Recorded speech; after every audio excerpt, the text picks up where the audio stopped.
This is Plant-Based Briefing, Satyagraha, the Magic Button, by Dr. Will Tuttle at worldpeacediet.com. And I'm your host, Marian Erickson, and this is the curated content plant-based podcast where I narrate articles on a variety of plant-based and vegan topics in about 10 minutes or less every weekday. Today's post is by Dr. Will Tuttle of worldpeacediet.com. He's a visionary, speaker, educator, author, and musician, and he's a former Zen monk with a Ph.D. from UC Berkeley, and Will is a vegan since 1980.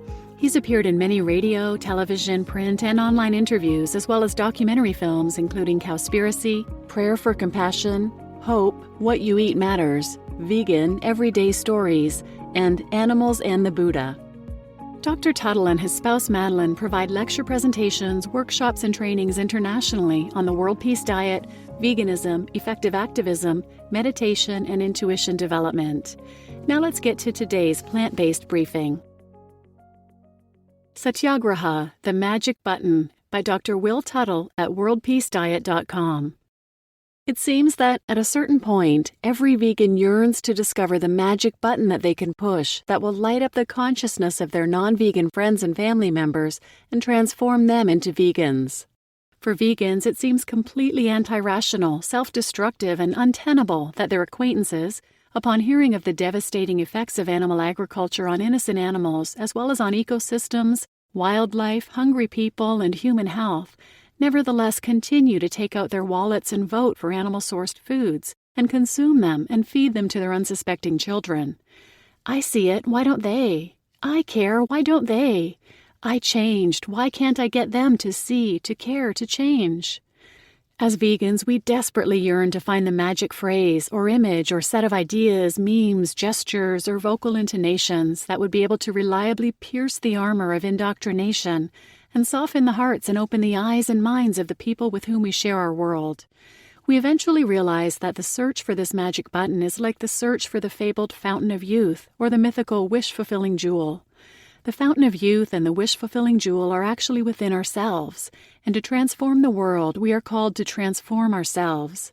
We understand gradually that we are all wounded by being born and raised in a herding culture organized at its core around enslaving, mutilating, raping, and killing billions of animals every day, and eating them and using them as mere objects for products and other uses.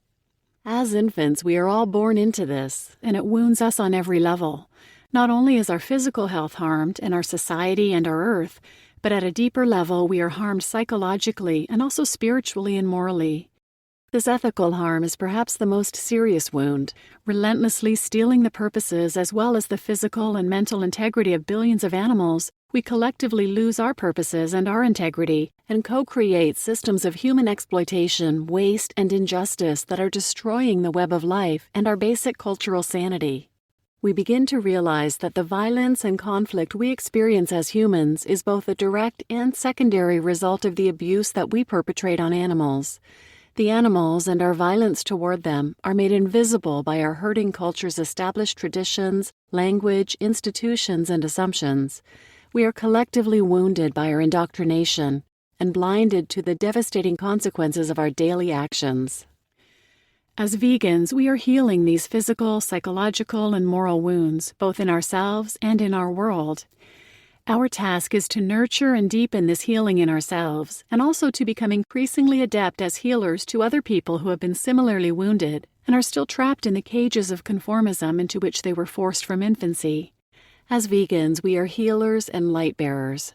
To the degree that we are authentically healing our inner wounds and opening to the light of inner truth, we are able to help others heal and to awaken from the dark trance of violence that is the essence of our culture, which is animal agriculture in all its forms. Liberating animals is the direct path to human liberation, peace, and justice. The light that heals and liberates is the light of truth. The truth that all of us, vegans or not, know in our bones is that animals suffer as we do. We also understand that our lives and our welfare are interconnected and that all life is interdependent. The ancient Sanskrit word for truth is satya, and graha means insistence or force. Satyagraha, or truth force, was a central tenet of Gandhi's approach to social change.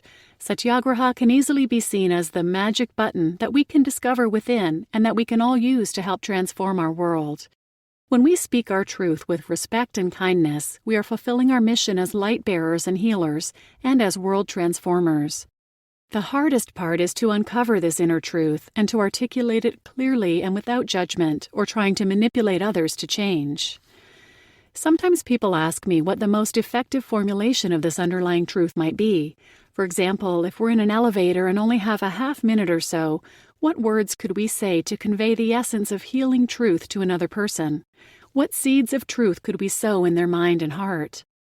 The good news is that even though it's counterproductive and wrong-headed to try to change others and reliably prompts them to resist, defend, and fight back, we can nevertheless plant seeds of positive change in others through our words, actions, creative expressions, and example. By deeply and fully embodying vegan values of kindness and respect, our words, gestures, and actions become congruent, and we can plant seeds of truth with effectiveness. Congruence is the key, and with it, Satyagraha, truth force, works through us. So, in a nutshell, these are the words that we can speak and embody.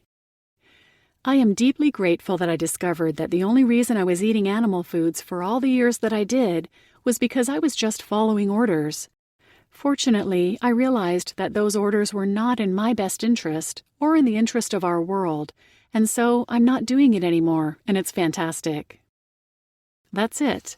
When we express this truth, in our own words, of course, as benefits the occasion, on an elevator or anywhere else, we are conveying a simple and basic set of transformative ideas, which is our truth. Usually, it's best not to say a lot more and to let go and let the seed we have planted germinate and grow organically. Done with respect and without any underlying motivation to manipulate others, we plant a depth charge, as it were, a potent seed of light, truth, and healing in the consciousness of the person. It will sprout and grow and help them to heal as well, because that is what truth power does. Basically, our experience is all the same growing up in this herding culture, and our personal truth is also a universal truth. The only reason any of us eats animal foods is because we're just following orders, and we all know this deep down and also understand that it's not in our best interest. When any of us articulates and embodies this fundamental, world-transforming truth, and then follows up with how fantastic it is to be free of this indoctrination, we are essentially opening the door to the invisible cage that keeps human beings imprisoned in destructive, anti-rational behavior. At our core, none of us wants to be a mere automation blindly following toxic and destructive orders.